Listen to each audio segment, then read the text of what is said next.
आज की यह वीडियो आने वाले सनातन धर्म के त्योहार जन्माष्टमी के विषय में है। मैं सभी सनातनी भाइयों और बहनों को जन्माष्टमी की बधाई देता हूँ। दोस्तों, हम सबको पता है कि कृष्ण जन्माष्टमी काफ़ी नज़दीक आ रही है और जैसे जैसे नज़दीक आ रही है वैसे वैसे उत्सुकता बढ़ती जा रही है, क्योंकि प्रत्येक सनातनी भाई बहन को भगवान कृष्ण जी से बड़ा लगाव है।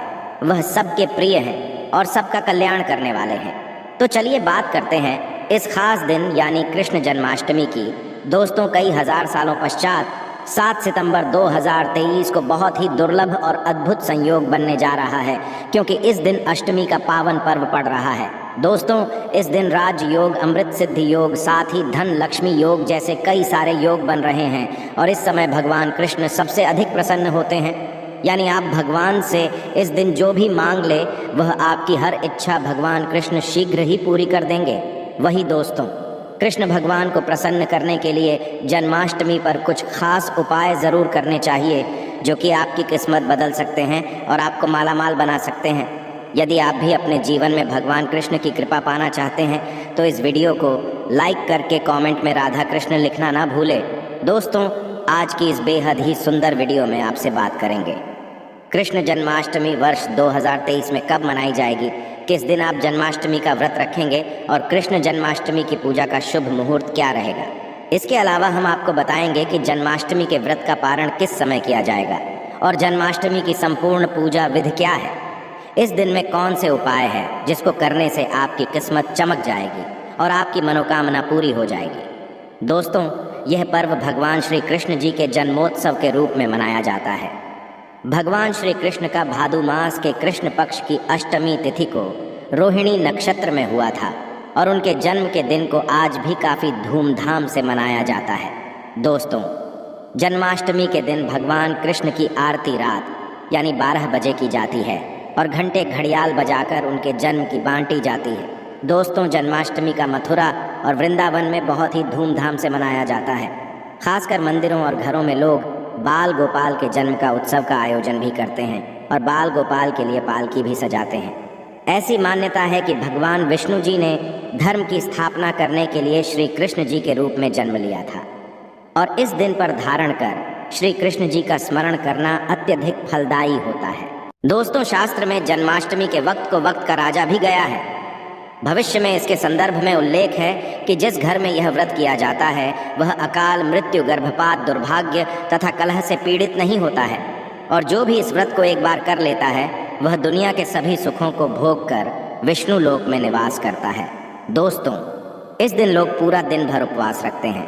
आपको बता दें कि जन्माष्टमी का व्रत अष्टमी तिथि से शुरू होता है और इस व्रत का पारण नवमी तिथि में ही करना चाहिए, तब इसका पूरा फल होता है।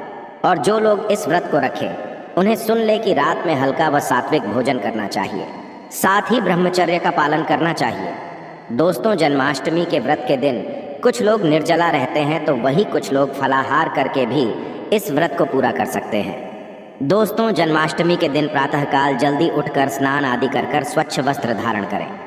इसके पश्चात पूर्व या उत्तर दिशा की ओर मुँह करके बैठ जाए और अपने हाथ में थोड़ा सा जल पुष्प कर अक्षत ले लें और जन्माष्टमी का संकल्प करें। इसके पश्चात भगवान कृष्ण जी की पूजा करें। आपको बता दें कि भगवान श्री कृष्ण जी की पूजा निश्चित काल यानी आधी रात में करने की परंपरा रही है और किसी किसी घरों में रात 12 बजे भगवान कृष्ण जी का जन्म भी किया जाता है। तो जो लोग कृष्ण जी का जन्म रात में करते हैं वे नाल छेदन भी करते हैं, तो उनके लिए बता देते हैं कि 12 बजने से कुछ घंटे पहले ही एक पत्ते वाला खीरा लें और कुछ थोड़ा सा काट कर उसमें लड्डू गोपाल को बिठा दें। जब 12 बजे तो भगवान को उस खीरे से बाहर निकालकर एक सिक्के की मदद से खीरे को काट दे। इसे नाल छेदन कहा जाता है। इसके पश्चात उन्हें सबसे पहले शुद्ध जल से स्नान कराए, फिर उन्हें पंचामृत दूध, दही, घी, शहद और शक्कर से स्नान कराए। तत्पश्चात गंगा जल से स्नान कराए। इसके पश्चात शुद्ध जल से स्नान कराने के पश्चात उन्हें साफ कपड़े से पहुँचकर उन्हें नए सुंदर चमकीले वस्त्र धारण कराए और उनका श्रृंगार करें। इसके पश्चात उन्हें झूले या सिंहासन में करें। ध्यान इस दौरान आप कृष्ण नाम का जाप करते रहे या राधे राधे बोलते रहे या श्री कृष्ण जी के किसी भी मंत्र का जाप करते रहे। दोस्तों, अब आप लड्डू गोपाल की विधिवत पूजा करें, उन्हें चंदन का तिलक लगाए फूल माला अर्पित करें और उन्हें भोग लगाए भोग में आप माखन मिश्री पंचामृत नारियल से बनी मिठाई या धनिये की पंजीरी का भोग लगाए ध्यान रहे। उसमें तुलसी का पत्ता ज़रूर डालें। इसके पश्चात धूप दीप जलाकर भगवान श्री कृष्ण जी की आरती ज़रूर करें और लड्डू गोपाल को इस दिन झूला ज़रूर झुलाएं। दोस्तों, जन्माष्टमी की रात को लोग रात्रि जागरण करके भजन कीर्तन शो आदि भी करते हैं। इससे आपको शुभ फल की प्राप्ति होती है। दोस्तों, शास्त्र में जन्माष्टमी के वक्त को वक्त का राजा भी गया है। भविष्य में इसके संदर्भ में उल्लेख है कि जिस घर में यह व्रत किया जाता है वह अकाल मृत्यु, गर्भपात, दुर्भाग्य तथा कलह से पीड़ित नहीं होता है, और जो भी इस व्रत को एक बार कर लेता है वह दुनिया के सभी सुखों को भोग कर विष्णु लोक में निवास करता है। दोस्तों, इस दिन लोग पूरा दिन भर उपवास रखते हैं। आपको बता दें कि जन्माष्टमी का व्रत अष्टमी तिथि से शुरू होता है और इस व्रत का पारण नवमी तिथि में ही करना चाहिए, तब इसका पूरा फल होता है। और जो लोग इस व्रत को रखें उन्हें सुन ले कि रात में हल्का व सात्विक भोजन करना चाहिए, साथ ही ब्रह्मचर्य का पालन करना चाहिए। दोस्तों, जन्माष्टमी के व्रत के दिन कुछ लोग निर्जला रहते हैं तो वही कुछ लोग फलाहार करके भी इस व्रत को पूरा कर सकते हैं। दोस्तों, जन्माष्टमी के दिन प्रातःकाल जल्दी उठकर स्नान आदि कर स्वच्छ वस्त्र धारण करें। इसके पश्चात पूर्व या उत्तर दिशा की ओर मुंह करके बैठ जाएं और अपने हाथ में थोड़ा सा जल पुष्प कर अक्षत ले लें और जन्माष्टमी का संकल्प करें। इसके पश्चात भगवान कृष्ण जी की पूजा करें। आपको बता दें कि भगवान श्री कृष्ण जी की पूजा निश्चित काल यानी आधी रात में करने की परंपरा रही है, और किसी किसी घरों में रात 12 बजे भगवान कृष्ण जी का जन्म भी किया जाता है। तो जो लोग कृष्ण जी का जन्म रात में करते हैं वे नाल छेदन भी करते हैं, तो उनके लिए बता देते हैं कि 12 बजने से कुछ घंटे पहले ही एक पत्ते वाला खीरा लें और कुछ थोड़ा सा काट कर उसमें लड्डू गोपाल को बिठा दें। जब 12 बजे तो भगवान को उस खीरे से बाहर निकाल कर एक सिक्के की मदद से खीरे को काट दे। इसे नाल छेदन कहा जाता है।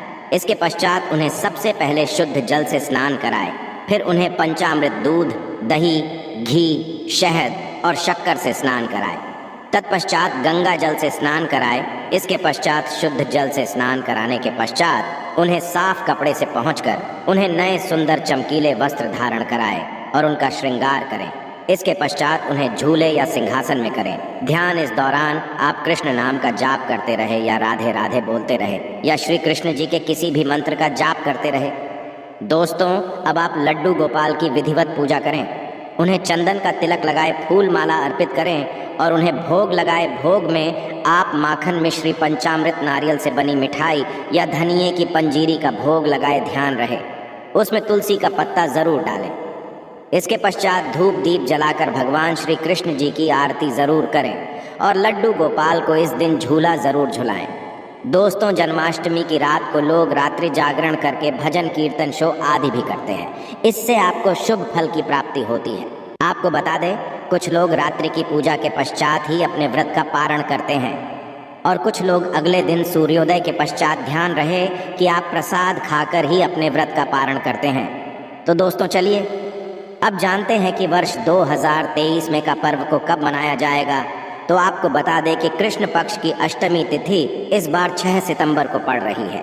ये कृष्ण का 5250वां जन्मदिन होगा। ऐसे में ये 6 सितंबर को दोपहर 3:37 से शुरू होगा और 7 सितंबर को शाम 4:14 तक रहेगा।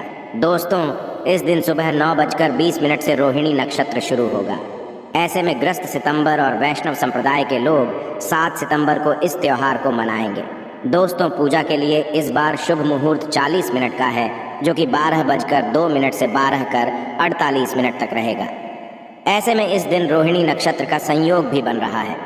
ऐसे में इस दुर्लभ संयोग में की पूजा करने से 3 जन्मों के से मुक्ति मिलती है। यदि किसी की आत्मा प्रेत योनि में भटक रही है तो उनके नाम से की गई पूजा उनकी आत्मा को मुक्ति प्रदान कराती है। दोस्तों, इस दिन का व्रत संतान का सुख देने वाला होता है।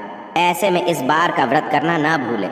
साथ ही जो इस व्रत को शुरू करना चाहते हैं, इस बार उनके लिए सबसे अच्छा मौका भगवान श्री कृष्ण की कृपा पाने के लिए। ऐसे में फिर आप भी इस व्रत को शुरू कर सकते। तो दोस्तों, चलिए अब जानते हैं जन्माष्टमी के व्रत कथा, जिसको पढ़ने या सुनने मात्र से ही सभी लोगों के सारे पाप धुल जाते हैं और सभी मनोकामनाएं पूरी हो जाती है। दोस्तों, स्कंद पुराण के मुताबिक यदुवंश के राजा उग्रसेन का राज चलता था। उग्रसेन का सबसे बड़ा पुत्र कंस, जिसकी चचेरी बहन देवकी थी। कंस अपने ही पिता को जेल में डालकर स्वयं राजा बनकर राज लगा। पर दूसरी ओर कश्यप ऋषि का जन्म राजा सूरसन के पुत्र के रूप में वासुदेव का जन्म हुआ, जो कि आगे चलकर वासुदेव का विवाह देवकी से संपन्न हुआ। और देवकी को विदा करने के दौरान एक आकाशवाणी होती है, हे कंस, आज जिस बहन को इतने प्यार से विदा कर रहा है, कल उसी का 8वां पुत्र तुम्हारी मौत का कारण बनेगा। ऐसा सुनते ही कंस देवकी को मारने के लिए हावी हो गया, पर सैनिकों और वासुदेव के वचनों ने ऐसा होने से बचा लिया। वासुदेव सत्य थे। उन्होंने कंस को वचन कि वह अपना 8वां पुत्र उसे सौंप देंगे। दोस्तों, वसुदेव जी की बात मानते हुए कंस ने उन दोनों को बंदी बनाने का निर्णय ले लिया और उनके पास पहरेदार लगा दिए। इसके पश्चात कंस ने देवकी के सारे संतानों को मारने का प्रण कर लिया। इस निश्चय के अनुसार देवकी के 7 संतान कंस द्वारा मारे गए। इसके पश्चात देवकी के 8वें पुत्र का जन्म हुआ। भाद्रपद मास के कृष्ण पक्ष की अष्टमी तिथि को रोहिणी नक्षत्र के दौरान मध्य रात्रि में भगवान श्री कृष्ण का जन्म हुआ था। बालक जन्म लेते ही की कोठरी प्रकाशमय हो गई। साथ ही एक आकाशवाणी सुनाई दी कि तुम बालक को गोकुल में रह रहे नंद बाबा के यहाँ छोड़ आओ। वहाँ एक कन्या का जन्म हुआ है, उसे तुम यहाँ ले आओ। ऐसे सुनते ही वासुदेव की हथकड़ियाँ खुल गईं और वो तुरंत एक टोकरी में श्री कृष्ण को रखकर इसे माथे पर लादे गोकुल की ओर निकल पड़े। रास्ते में यमुना नदी बाल कृष्ण के चरणों को स्पर्श करने के लिए उफान पर आ गए। फिर चरण स्पर्श करते हुए पूर्ण शांत पड़ गए। फिर इसके पश्चात वासुदेव ने अपने पुत्र को यशोदा मैया के बगल में सुलाकर वहाँ से कन्या लेकर वापस कारागार लौट आए। तत्पश्चात जेल के दरवाजे अपने आप बंद हो गए। उनके हाथों में फिर से हथकड़ी लग गई। इसके पश्चात सारे पहरेदार भी उठ गए और कन्या के रोने की आवाज़ आने लगी। सूचना मिलते ही इन्हें कारागार से कन्या को लाया और उसे मारने की प्रयास की, लेकिन वह आकाश में उड़ गई और बोली, अरे मूर्ख, मुझे मारने से क्या होगा? तुझे मारने वाला पैदा हो चुका है। यह बात सुन कृष्ण का पता लगाकर उसे मारने का खूब प्रयास किया। आज्ञा देते हुए राक्षस भी भेजे, लेकिन कृष्ण को कोई नहीं मार सका। अंत में ने कंस का वध किया और उग्रसेन को पुनराजा बना दिया गया। और इस प्रकार श्री कृष्ण जन्माष्टमी की व्रत कथा पूरी होती है। तो ऐसी मान्यता है कि जन्माष्टमी के दिन कहानी को पढ़ने या सुनने से सारे पाप धुल जाते हैं, जीवन की हर समस्या का समाधान मिलता है, साथ भगवान का आशीर्वाद भी सदैव बना रहता है। तो दोस्तों, अब आगे बढ़ते हैं और आप जानते हैं कि जन्माष्टमी के दिन वह कौन से उपाय है जिसको करने मात्र से आपकी किस्मत चमक जाएगी और आपकी सारे अटके हुए कार्य बनते चले जाएंगे। सबसे पहले बात करते हैं, यदि आपके कार्य अटके हुए हैं तो आप कृष्ण जन्माष्टमी के दिन सुबह स्नान ध्यान आदि करने के पश्चात घर के बाल गोपाल को नई पोशाक पहनाए, भोग लगाए और गोपी चंदन से श्रृंगार करें। पास के राधा कृष्ण मंदिर में जाकर वह जयंती फूलों की माला अर्पित करें। यदि वह जयंती फूल माला ना मिले तो रंग के फूल माला भी अर्पित कर सकते हैं। ऐसा करने से भगवान कृष्ण का आशीर्वाद मिलेगा और आपके में प्रगति आएगी। इस उपाय से भाग्य होगा आपका मजबूत। दोस्तों, जन्माष्टमी के दिन बाल गोपाल को केसर, मेवा, मिश्री, साबूदाने की खीर या तुलसी दल डालकर भोग लगाए, लेकिन ध्यान रहे खीर में चीनी की जगह मिश्री की डली डालें। साथ सफ़ेद मिठाई भी अर्पित करें। ऐसा करने से कान्हा की कृपा मिलती है और आपका भाग्य भी मजबूत होता है। इस उपाय से धान्य की कमी नहीं होगी।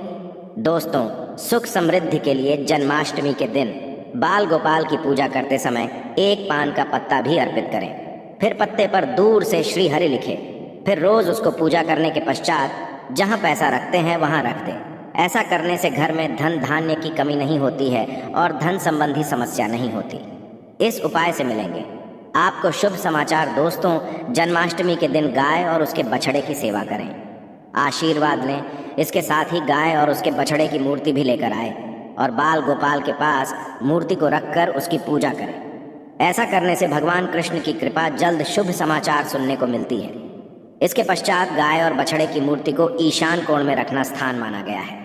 इस उपाय से आर्थिक तंगी होगी आपकी दूर। दोस्तों, कर्ज की समस्या से यदि आप परेशान हैं तो जन्माष्टमी के दिन दक्षिणवर्ती शंख से भगवान श्री कृष्ण का अभिषेक करें। दक्षिणवर्ती शंख को लक्ष्मी का स्वरूप माना गया है और लक्ष्मी पूजा में शंख के बिना पूजा ना होती है। ऐसा करने से आर्थिक तंगी दूर होती है और लक्ष्मी की प्राप्ति होती है। इस उपाय से होगी व्यवसाय में उन्नति। दोस्तों, जन्माष्टमी के दिन सुबह शाम 11 बार तुलसी की क्रमांक करें और घी का दीपक जलाएं। इसके पश्चात 8 बार ओम नमो भगवते वासुदेवाय मंत्र का जाप करें। साथ ही कपूर जलाकर उस पर थोड़ी सी मिश्री डाल दें और कपूर और मिश्री का हम भी करें। ऐसा करने से नौकरी व्यवसाय में उन्नति होती है। तो दोस्तों, वीडियो से विदा लेने से पहले और आपके पूरे परिवार को इस जन्माष्टमी की हार्दिक शुभकामनाएं। मैं कामना करता हूं कि इस जन्माष्टमी पर बाल गोपाल आपके घर ढेर सारी खुशियां लाए।